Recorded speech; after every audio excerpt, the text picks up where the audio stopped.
Gilles Deleuze, Post-Scriptum, Postdata sobre las sociedades de control.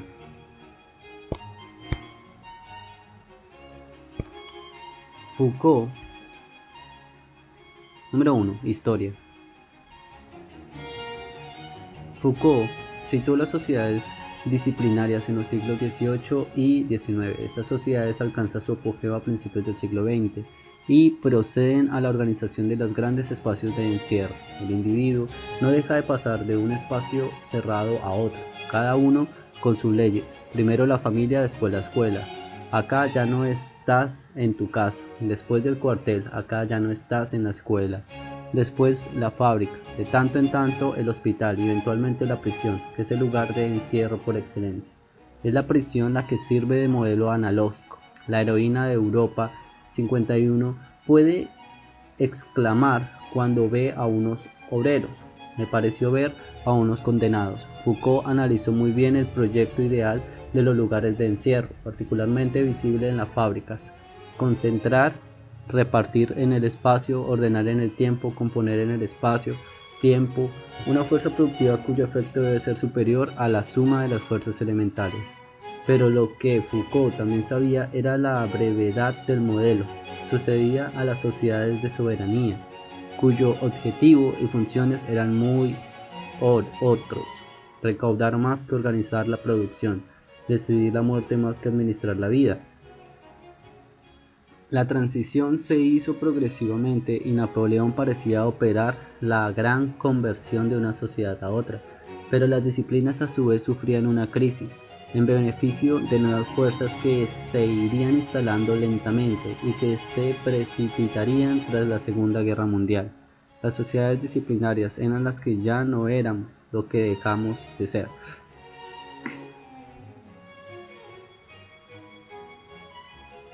Estamos en una crisis generalizada de todos los lugares de encierro: prisión, hospital, fábrica, escuela, familia. La familia es un interior en crisis, como todos los interiores escolares profesionales. Los ministros competentes no han dejado de anunciar reformas supuestamente necesarias: reformar la escuela, reformar la industria, el hospital, el ejército, la prisión.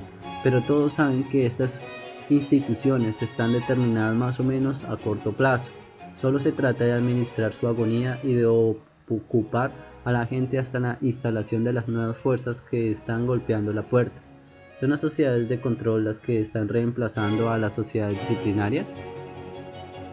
Control es el nombre de Bourdieu propone para designar al nuevo monstruo, y que Foucault reconocía como nuestro futuro próximo. Paul Virilio no deja de analizar las formas ultra rápidas de control al aire libre que reemplazan a las viejas disciplinas, que operan en la duración de un sistema cerrado. No se trata de invocar las producciones farmacéuticas extraordinarias, las formaciones nucleares, las manipulaciones genéticas, aunque estén destinadas a intervenir en el nuevo proceso. No se trata de preguntar cuál régimen es más duro o más tolerable, ya que en cada uno de ellos se enfrentan las liberaciones y las certidumbres. Por ejemplo, en la crisis del hospital como lugar de encierro, la sectorización, los hospitales de día, la atención a domicilio pudieron marcar al principio nuevas libertades, pero participan también de mecanismos de control que rivalizan con los más duros encierros. No se trata de temer o de esperar, sino de buscar nuevas armas. 2. Lógica.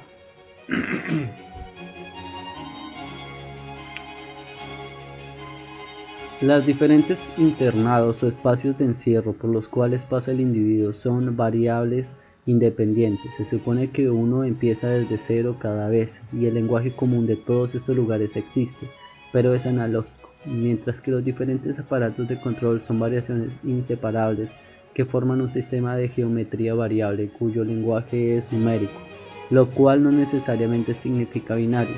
Los encierros son moldes, módulos distintos, pero los controles son modulaciones, como un molde autodeforme que cambiaría continuamente de un momento a otro, o como un tapiz cuya malla cambiaría de un punto al otro. Esto se ve bien En la cuestión de los salarios, la fábrica era un campo que llevaba a sus fuerzas interiores a un punto de equilibrio, lo más alto posible para la producción, lo más bajo posible para los salarios. Pero en una sociedad de control, la empresa ha reemplazado a la fábrica y la empresa es un alma, un gas. Sin duda la fábrica ya conocía el sistema de primos, pero la empresa se esfuerza más profundamente por imponer una modulación de cada salario. En estado de perpetua metastabilidad que pasa por desafíos, concursos y coloquios extremadamente cómicos. Si los juegos televisados más idiotas tienen tanto éxito es porque expresan adecuadamente la situación de empresa. La fábrica constituía a los individuos en cuerpos, por la doble ventaja del patrón que vigilaba a cada elemento en la masa y de los sindicatos que movilizaban una masa de resistencia, pero la empresa se cesa de introducir una rivalidad inexplicable como sana emulación, excelente motivación que opone a los individuos entre ellos y atraviesa cada uno, dividiéndolo en sí mismo.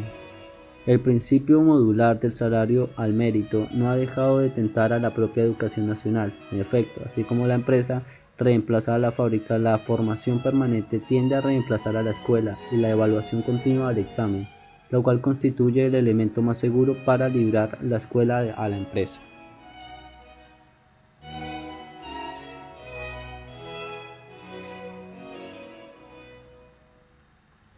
En las sociedades de disciplina siempre se estaba empezando de nuevo de la escuela al cuartel, del cuartel a la fábrica, mientras que en las sociedades de control nunca se determinaba nada.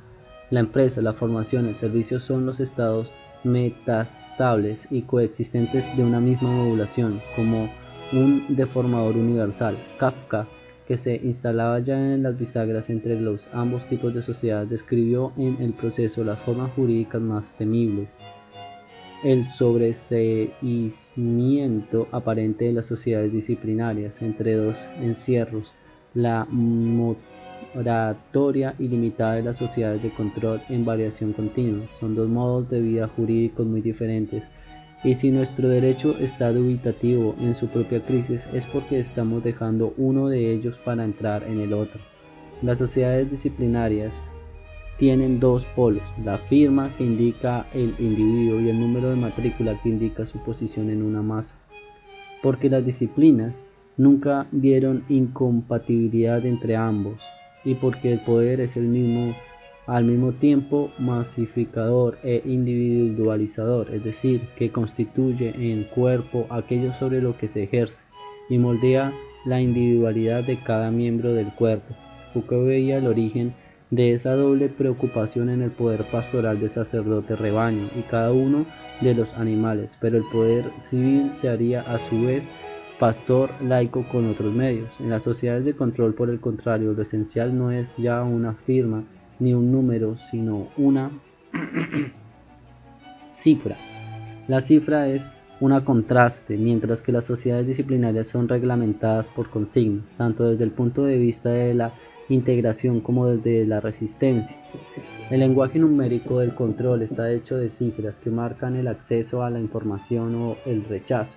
Ya no nos encontramos ante el par masa-individuo. Los individuos se han convertido en individuos y las masas en muestras, datos, mercado o bancos. Tal vez sea el dinero lo que mejor expresa la diferencia entre las sociedades, puesto que la disciplina siempre se remitió a monedas moldeables que encerraban oro como un número patrón, mientras que el control refiere a intercambios flotantes, modulaciones que hacen intervenir como cifra un porcentaje de diferentes monedas de muestra. El viejo topo monetario es el animal de los lugares de encierro, pero la serpiente es el de las sociedades de control. Hemos pasado de un animal a otro, del topo a la serpiente, en el régimen en el que vivimos, pero también en nuestra forma de vivir y en nuestras relaciones con los demás.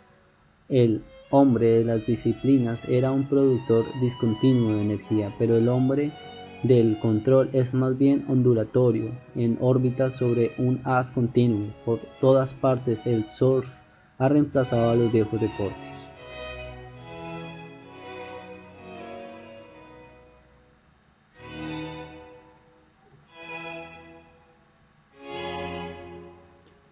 Es fácil hacer corresponder a cada sociedad distintos tipos de máquinas, no porque las máquinas sean determinantes, sino porque expresan las formas sociales capaces de crearlas y utilizarlas. Las viejas sociedades de soberanía manejan máquinas simples, palancas, poleas, relojes, pero las sociedades disciplinarias recientes se equipaban con máquinas energéticas, con el peligro pasivo de la entropía y el peligro activo del sabotaje.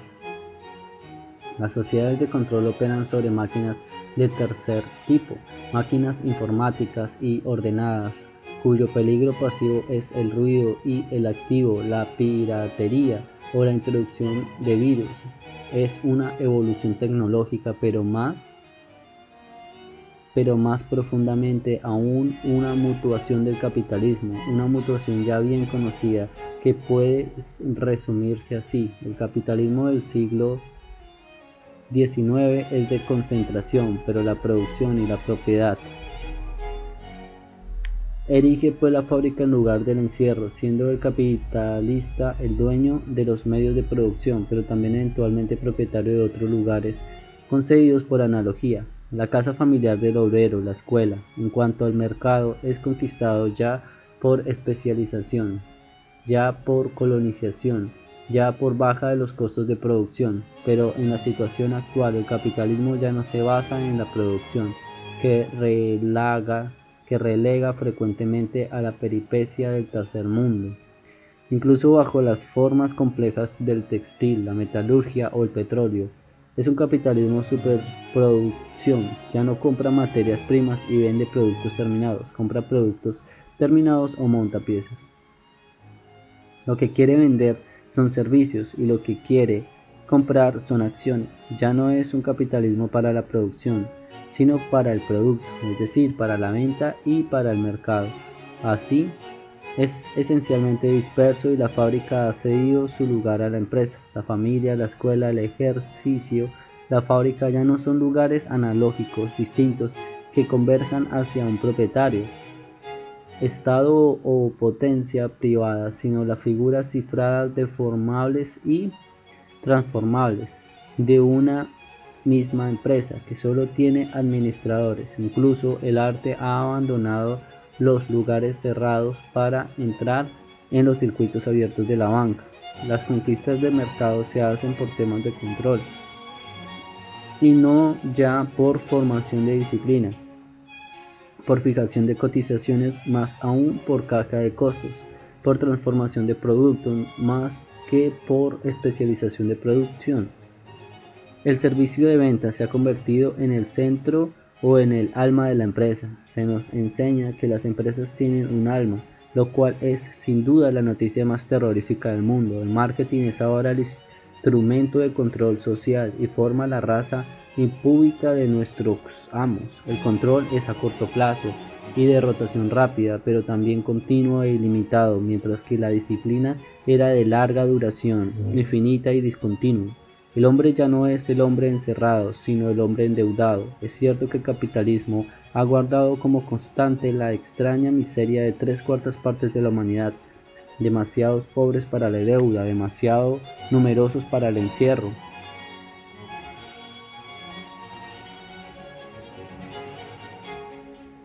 El control no solo tendrá que enfrentarse con la disipación de las fronteras, sino también con la explosión de villas, miserias y guetos.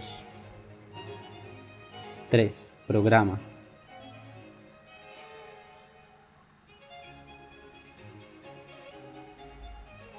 No es necesaria la ciencia ficción para concebir un mecanismo de control que señale a cada instante la posición de un elemento en un lugar abierto. Animal en una reserva, hombre en una empresa, collar electrónico. Félix Guattari imaginaba una ciudad en la que cada uno podía salir de su departamento, su calle, su barrio, gracias a su tarjeta electrónica individual, que abría tal o cual barrera, pero también la tarjeta podía no ser aceptada tal día o entre determinadas horas. Lo que importaba no es la barrera, sino el ordenador que señala la posición de cada uno, lícita o ilícita, y opera una modulación universal.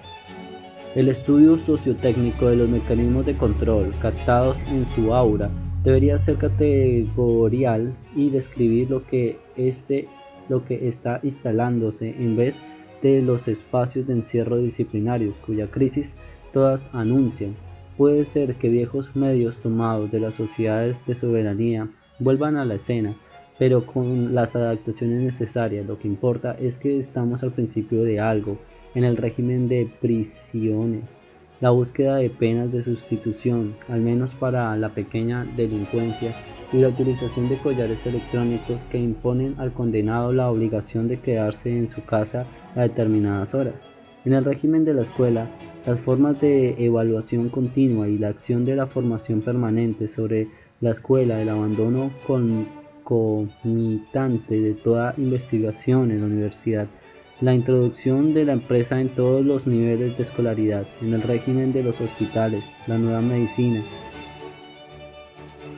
sin médico ni enfermo. ¿Qué diferencia a los enfermos potenciales y las personas de riesgo, que no muestra, como se suele decir, un progreso hacia la individualización, sino que constituye el cuerpo individual o numérico por la cifra de una materia individual que debe ser controlada? En el régimen de la presa, los nuevos tratamientos de dinero, los productos y los hombres que ya no pasan por la vieja forma fábrica son ejemplos bastante ligeros, pero que permitían comprender mejor lo que se entiende por crisis de las instituciones, es decir, la instalación progresiva y dispersa de un nuevo régimen de dominación. Una de las preguntas más importantes concierne a la ineptitud de los sindicatos, vinculados durante toda su historia a la lucha contra las disciplinas o en los lugares de encierro. ¿Podrán adaptarse o dejarán su lugar a nuevas formas de resistencia contra las sociedades de control? Podemos desde ya captar los esbozos de estas formas futuras, capaces de atacar las maravillas del marketing. Muchos jóvenes reclaman extrañamente ser motivados, piden más recursos, más formación permanente. A ellos corresponde descubrir para qué se los usa, como sus mayores descubrimientos, no sin esfuerzo. La finalidad de las disciplinas, los anillos de una serpiente, son aún más complicados que los agujeros de una topera.